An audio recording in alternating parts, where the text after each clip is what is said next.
Assalamualaikum warahmatullahi wabarakatuh. Jumpa lagi dengan Bu Nova di video pembelajaran IPA. Kita masih membahas tentang materi klasifikasi makhluk hidup.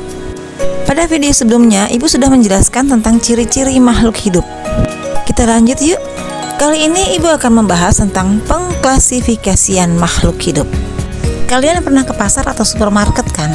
Coba kalian perhatikan, ternyata di dalam pasar atau supermarket itu terjadi pengelompokan barang-barang dagangan.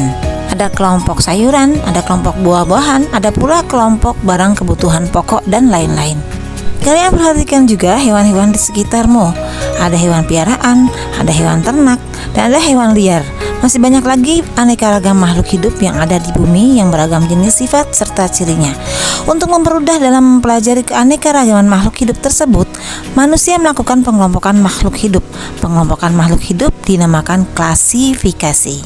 Klasifikasi makhluk hidup adalah suatu cara mengelompokkan makhluk hidup berdasarkan kesamaan ciri yang dimiliki. Tujuan mengklasifikasikan makhluk hidup adalah untuk mempermudah mengenali, membandingkan, dan mempelajari makhluk hidup. Tujuan lain dari klasifikasi makhluk hidup adalah 1. Mengelompokkan makhluk hidup berdasarkan persamaan dan perbedaan ciri yang dimiliki. 2. Mendeskripsikan ciri-ciri suatu jenis makhluk hidup untuk membedakan dengan makhluk hidup dari jenis yang lain. Ketiga, mengetahui hubungan kekerabatan antar makhluk hidup. Dan keempat, memberi nama makhluk hidup yang belum diketahui namanya.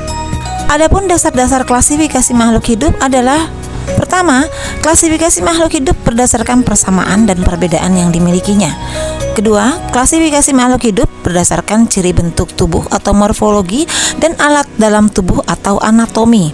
Ketiga, klasifikasi makhluk hidup berdasarkan manfaat, ukuran, tempat hidup, dan cara hidupnya.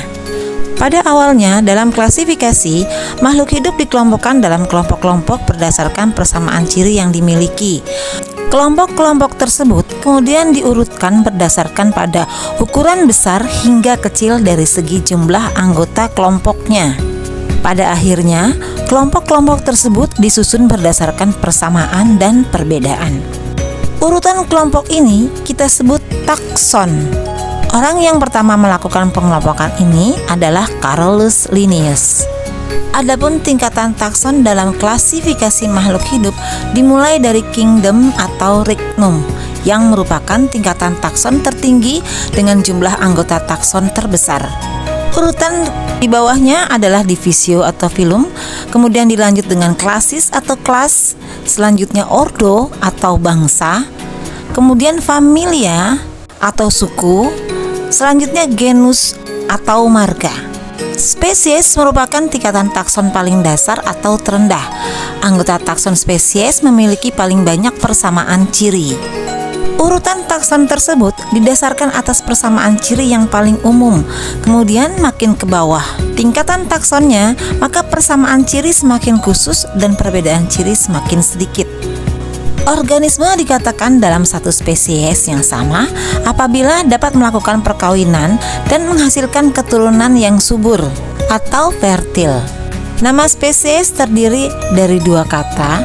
Kata pertama menunjukkan nama genus dan kata kedua menunjukkan penunjuk jenis atau spesiosa.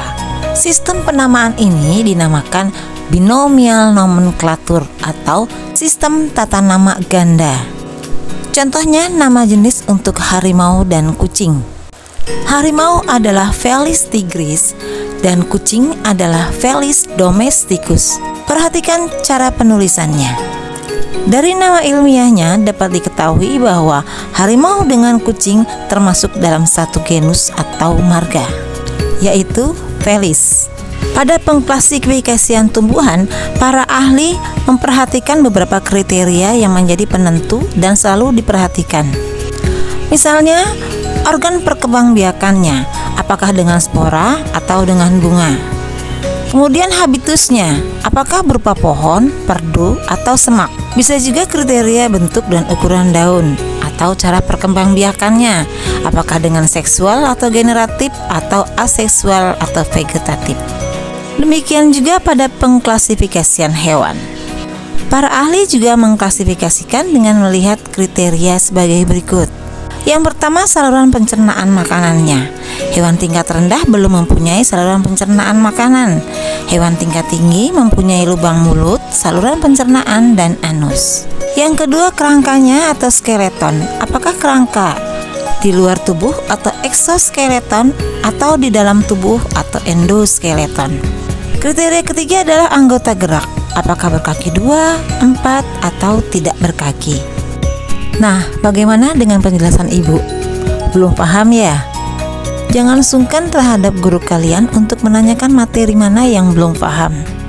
Agar kalian bisa memahami tentang klasifikasi makhluk hidup, di video berikut ibu akan menjelaskan lebih jelas lagi melalui klasifikasi dikotom dan kunci determinasi.